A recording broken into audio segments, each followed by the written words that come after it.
Hello everybody. Okay, now our today's topic from second chapter structure of atom is rules for filling of orbitals.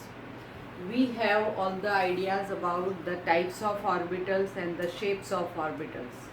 Just to revise, I would like to tell you that orbitals we are going to study or we have studied so far are of four types, that is S, P, D and F. Clear? S orbital is spherical in shape, then P orbital is dumbbell shape, and there are three types of P orbitals, Px, Py and Pz. Then D orbital is a double dumbbell shape and they are five types. For example, dxy, dyz, dxz, dx square minus y square and dz square. Clear?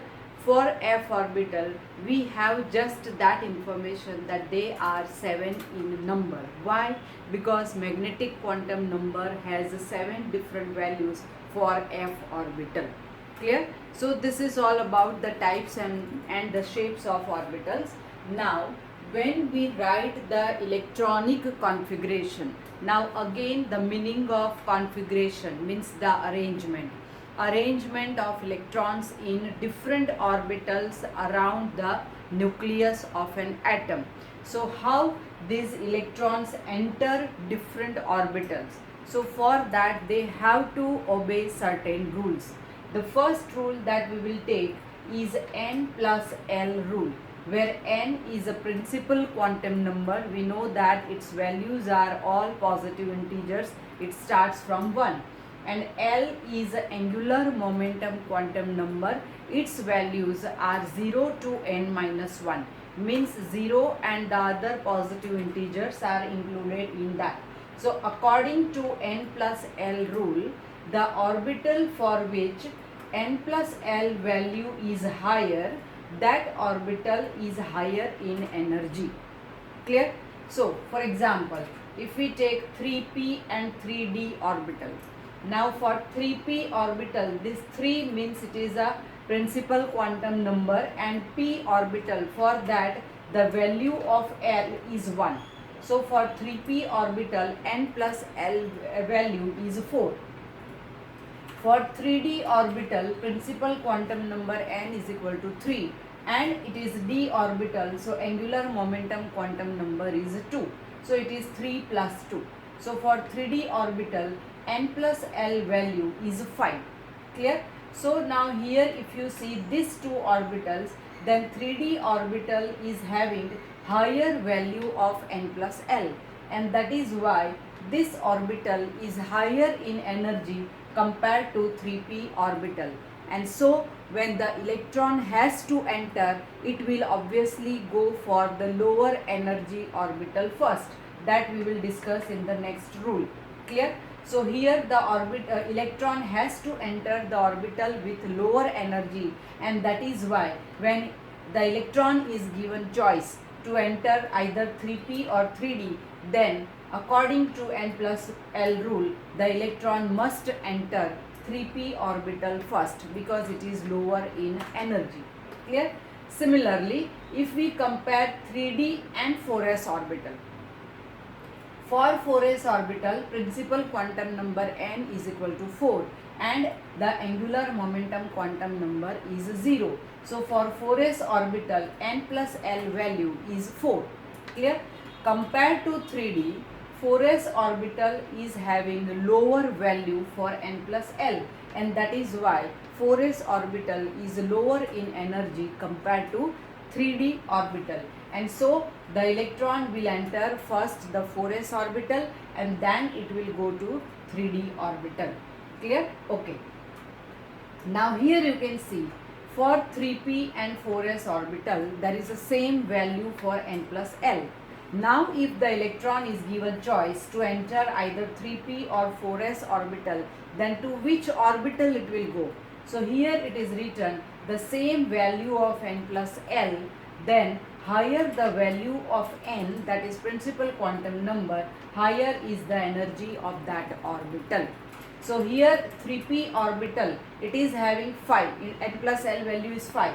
4s is also, sorry, the 3p orbital n plus l value is 4. Similarly, for 4s orbital also n plus l is having the same value.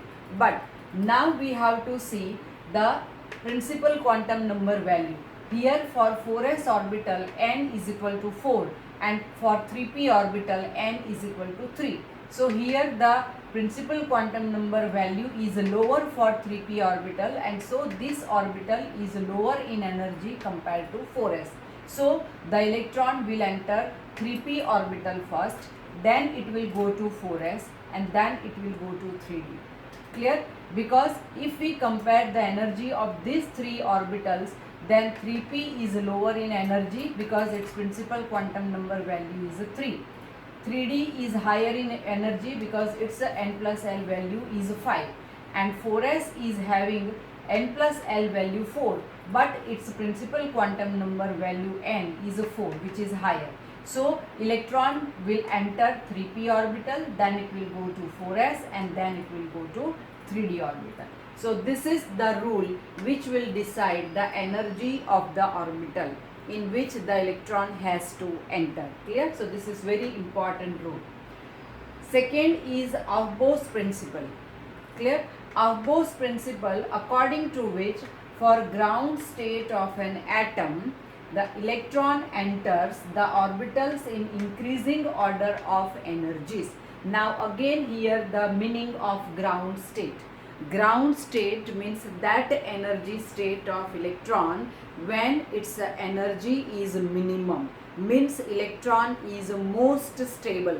Clear? In that orbit or orbital, electron is most stable. So that energy level is known as the ground state of an electron. So when we write the electron configuration of any atom, it is always written in the ground state. Clear? So for ground state of an atom, electron enters the orbitals. It has to enter different orbitals in increasing order of energies. Why we are writing that it enters the orbitals? Because for hydrogen atom there is only one electron, but for all the other atoms there are more than one electrons, and how these electrons will enter different orbitals. So according to Aufbau's principle, for the ground state of an atom, electron enters the orbitals in increasing order of energies. Means the electron will enter the lower energy orbital first, then it will go to the higher energy orbital. Clear? So for hydrogen atom, as we know in hydrogen there is only one electron. So this electron will be present in 1s orbital, which is the first orbital after the nucleus of an atom. Clear? So this is the ground state. So here the electron when present in 1s orbital, it will have minimum energy, means it will be very stable. So this is the ground state of hydrogen atom.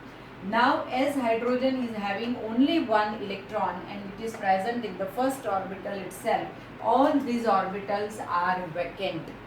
Clear? In hydrogen there is electron which is present in only 1s orbital. It doesn't mean that all these orbitals are not there. They are there, but they are empty. They are vacant. Clear? So in the second orbit, clear? In the second orbit, say in principal quantum number n, clear? N indicates the number of orbit, the main energy level in which the electron is present. Clear? Here if I write 1s1, it means the electron is present in the first orbit, first energy level. Clear? So n indicates the number of energy level, the main energy level or the orbit in which the electron is present. Clear? N square indicates the number of orbitals present in that orbit. Orbit is the main energy level, it is the circular path of electron around the nucleus of an atom, and orbital is the sub energy level, which need not be always circular. As we have studied p and d orbitals, they have different shape. Clear? So n square indicates the number of orbitals present in a given orbit. So for example, if we take n is equal to 1, means the first orbit, then n square is also equal to 1. It means that in the first orbit there is only one orbital and that is 1s. Clear? Okay. In second orbit, n is equal to 2 means n square is equal to 4. So in second orbit there are 4 orbitals in which one is a 2s and the other 3 are 2px, 2py, 2pz. Clear? So in all they are 4. Okay. Then if n is equal to 3, then n square is equal to 9. So in the third orbit there are 9 total orbitals. One is a 3s, then 3 p orbitals, 3px, 3py and 3pz, and 5 d orbitals. Clear? So total there are 9 orbitals present in the third orbit. The principal quantum number also indicates the types of orbitals present in given orbit. N is equal to 1 means in the first orbit there is only one type of orbital, that is s. N is equal to 2 means in the second orbit there are two types of orbitals and that is s and p. Clear? N is equal to 3 means third orbit in which there are three types of orbitals, that is 3s, 3p and 3d. N is equal to 4 means the fourth orbit in which there are 4 different types of orbitals, that is 4s, 4p, 4d and 4f. Clear? So principal quantum number is very important because it gives us many informations. Clear? In our book it is given that it gives the number of the main energy level or the orbit. It gives the distance of the electron from the nucleus, and for hydrogen atom and the other ions like hydrogen which are having only one electron. So for them it also gives the energy of the electron. Clear? But these are extra informations. N also indicates the type of orbitals present in the given orbit. N square indicates the number of orbitals present in the given orbit, and 2n square indicates the total number of electrons which can be accommodated in a given orbit. Clear? For example, when n is equal to 1, that is first orbit, then 2n square is equal to 2. Clear? It means in the first orbit there can be maximum 2 electrons. Clear? When n is equal to 2, then 2n square is equal to 8. Clear? It means in the second orbit maximum 8 electrons can be there. 2 electrons in 2s orbital, 2 into px, 2 into py and 2 into pz. So total 8 electrons. When n is equal to 3, then 2n square is equal to 18. Means in the third orbit maximum 18 electrons can be there. So if you remember, in the lower standard you used to write the electron configuration like this: 2, 8, 18. What is that 2? That 2 is a 2n square. Means the number of electrons present in the first orbit. In second orbit there are 8 electrons according to this formula. In third orbit there are 18 electrons according to this formula. Clear? So now let us come here. For hydrogen atom there is only one electron and it is present in 1s orbital. So all these orbitals are vacant, and every orbital of the same orbit, second orbit, clear, the two orbitals of second orbit, that is 2s and 2p, they are degenerate, they are equal in energy. Third orbit, all the 3 orbitals are degenerate. Fourth orbit, all 4 orbitals are degenerate for hydrogen atom. Clear? Okay. In the previous lecture I told you that the orbital of the same type, for example p. Now p orbitals, there are 3 different types of p orbitals: px, py and pz. But all these 3 p orbitals are degenerate. Clear? So the orbital of the same type are degenerate. But for hydrogen atom, orbitals of different types are also degenerate. Clear? Because they don't contain any electron. Got it? Okay. But for other atoms, the energy sequence is this. This you have to remember. It will be very helpful to you for writing the electron configuration of any atom or ion. So here you can see 1s, 2s, then 2p. Clear? 1s means the first shell, K shell. then 2s 2p matlab the second shell, that is L, that is the second orbit. 3s 3p is the third shell, that is M. In third shell there are three orbitals, 3s 3p and 3d, but here you can see in between 3p and 3d I have written 4s. It is according to this rule. Clear? So according to n plus L rule, 4s will come here. Got it? And that is why it is written in between 3p and 3d. Clear? After that comes 4p, then comes 5s. So all these sequence, clear, all these orbitals in this sequence, they are written according to n plus L rule. Clear? So it will decide which orbital will have less energy and which will have higher energy.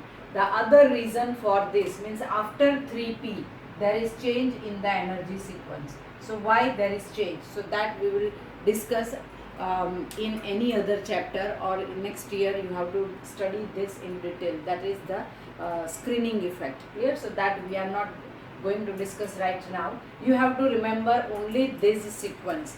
Why it is so? Clear? If you are asked, then it is according to n plus L rule. Clear? Nothing else. So no theory you are going to explain for this. So this is the second rule. So Aufbau's principle, according to which for the ground state of an atom, electron will first enter the lower energy orbital. After that it will go to the higher energy orbital. It means the electron enters the orbitals in increasing order of the energies. Clear? So how the electron has to enter, that is decided by Aufbau's principle. Clear? Which orbitals are higher or lower in energy, that is decided by n plus L rule. Clear? Now in every orbital, clear, these are the orbitals. So in every orbital how many electrons at a time can enter? So that is decided by Pauli exclusion principle.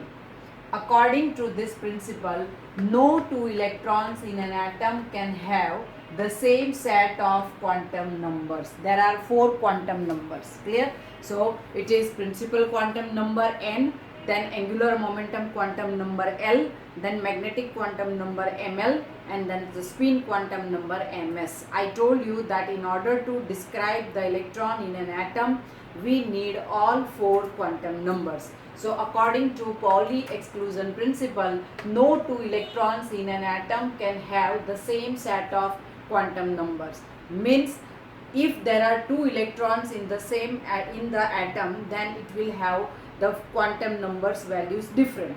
Clear? Means all 4 quantum numbers will not be same for both the electrons. This is what this statement wants to tell, wants to convey. Or the same rule can also be stated in the other form. Only 2 electrons can exist in the same orbital and they must have opposite spin. In every orbital, 1s or 2s or 2p or 3s or 3p, in every orbital maximum there can be 2 electrons. Now here mind well, here 2p orbital. 2p orbital means in 2p orbital only 2 electrons are there. It's not like that, because we know that p orbitals are 3 in number, px, py and pz. So 2 electrons in each. Clear? Similarly d orbitals are 5 in number, so 2 electrons in each of 5.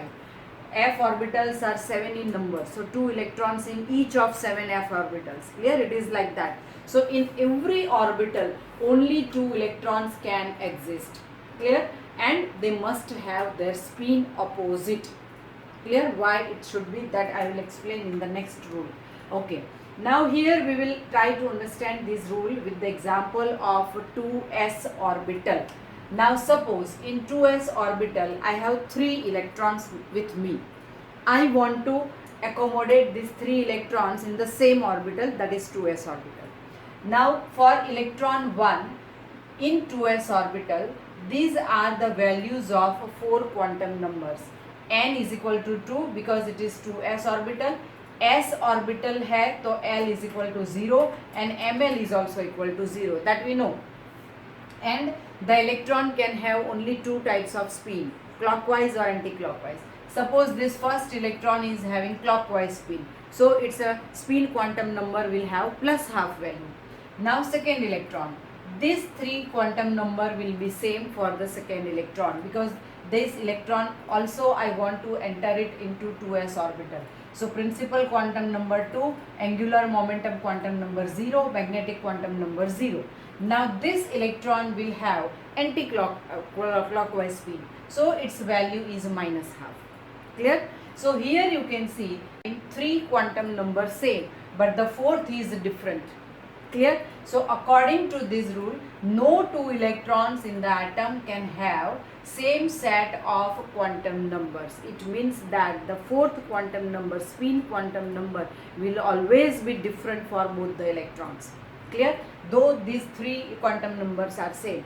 Now suppose I told you that I have 3 electrons. So for third electron, if I want this electron also to enter 2s orbital, then if it enters, then the 3 quantum numbers will remain same.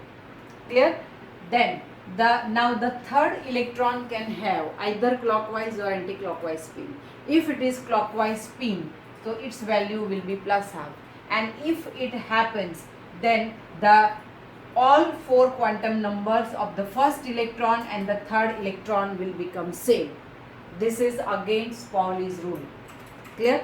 Suppose third electron is having anti-clockwise spin, then all quantum numbers of second and third electron will become same. So this is again it is against the Pauli's exclusion principle. Clear? It means that according to this principle, only 2 electrons can exist in the same orbital with their spins opposite. If one electron is having clockwise spin, then the other will be having anti-clockwise. Now why there is importance of opposite spin?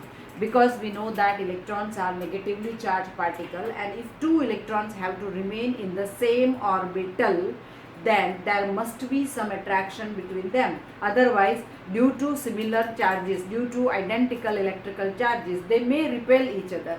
Clear? And they may not remain in the same orbital. And that is why if they want to remain in the same orbital, then they must have some sort of attraction between them. So what attracts them? So that is their spin. If one electron is having clockwise spin and other is having anti-clockwise spin, then this type of electrons can remain together in the same orbital. Clear? So this is the significance of spin quantum number. Got it? So this is Pauli's exclusion rule. You can be asked that state and explain Pauli's exclusion rule. So you have to write both the statements and with any one example. It is not always necessary that you have to explain with 2s orbital. You can take 1s orbital, you can take 2p orbital, whatever. But s orbital generally we are very convenient with it. Why? Because for s orbital, magnetic quantum number has only one value. Clear? But if you take p orbital, then there are 3 different values. So you may get confused that which value, plus 1, minus 1 or 0, you will have to assign. Clear? And that is why there is always confusion. So always try to explain this rule with the example of s orbital. It can be 1s, 2s, 3s, 4s, whatever. Clear? Okay. Then the last rule is Hund's rule of maximum multiplicity. Clear? Now this rule, as from Pauli's rule, we came to know that 2 electrons can remain in the same orbital. But how this electron, if we have more than 2 electrons, then how these electrons can enter or can occupy the orbitals? So for that we have to go for Hund's rule of maximum multiplicity. According to this rule, see here I have not written the statement, but according to this rule, when the electron has to enter degenerate orbital, that is orbitals of same energy, for example p orbital, px, py and pz, all these are degenerate orbitals. Clear? Then d orbitals, so there are 5 d orbitals, they are also degenerate. F orbital, they are also degenerate. So when the electron has to enter degenerate orbital, then this rule is very important. Clear? for degenerate orbitals, electrons entering degenerate orbital will remain unpaired as long as possible with its spin parallel to each other. Clear? So here when the electron has to enter degenerate orbitals, then first rule is it will remain unpaired, means it will enter singly to that orbital. Clear? Another rule, another point is its spin will be parallel. Clear? If there are two electrons present in two degenerate orbitals, then their spin will be parallel to each other. For example, if we take carbon, its atomic number is 6. Its ground state configuration is 1s2. As per Pauli's rule, in every orbital maximum 2 electrons can be there. So in 1s orbital there are 2 electrons, 2s orbital there are 2 electrons. So I have written 1s2, 2s2, matlab total 4 electrons. Clear? Now 2 are remaining. So for that I have written 2px1, 2py1 and 2pz1. Sorry, 2pz0. So these are degenerate orbitals. So when the electron has to, here the fifth electron of carbon has to enter degenerate orbital. So here what it will do? It will remain unpaired as long as possible. Now when the sixth electron has to enter the degenerate orbital, then it will not go to 2px orbital. Here it will go to 2py. Why? Because it will try to remain unpaired as long as possible. And as there is no further electron, so 2pz orbital will remain vacant in carbon. Clear? Then nitrogen, its atomic number is 7. So 1s2 and 2s2 will remain same. Clear? Now 3 more electrons I have to enter. So 1 into px, then 2py and then 2pz. So now here you can see all these 3 degenerate orbitals are singly occupied, and the electrons present in this orbital will have their spin parallel to each other. Means either all the 3 electrons will have clockwise spin or all of them will have anti-clockwise spin. Clear? Then oxygen, atomic number is 8. So 1s2 and 2s2, 4 electrons. Now 4 more are there. So here in nitrogen, 2p orbitals are singly occupied. Clear? So when oxygen, the 8th electron of oxygen has to enter degenerate orbital. So now you can see 3 orbitals, 3 degenerate orbitals are already occupied. So now the 8th electron of oxygen will go for pairing in 2px orbital.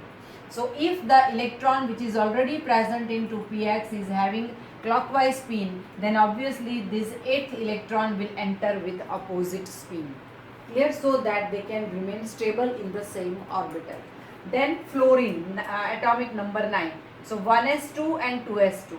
Now 5 more electrons. So 2px2, 2py2 and then 2pz1. Clear? So after the all degenerate orbitals are singly occupied, then only the pairing of electron will start.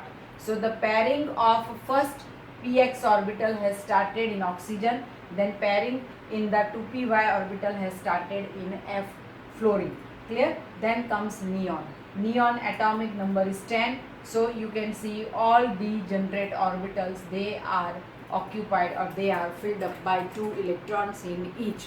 Clear? So this is about Hund's rule of maximum multiplicity. Here also if you are asked that state and explain Hund's rule, then you have to write the statement and then you can explain with these many examples.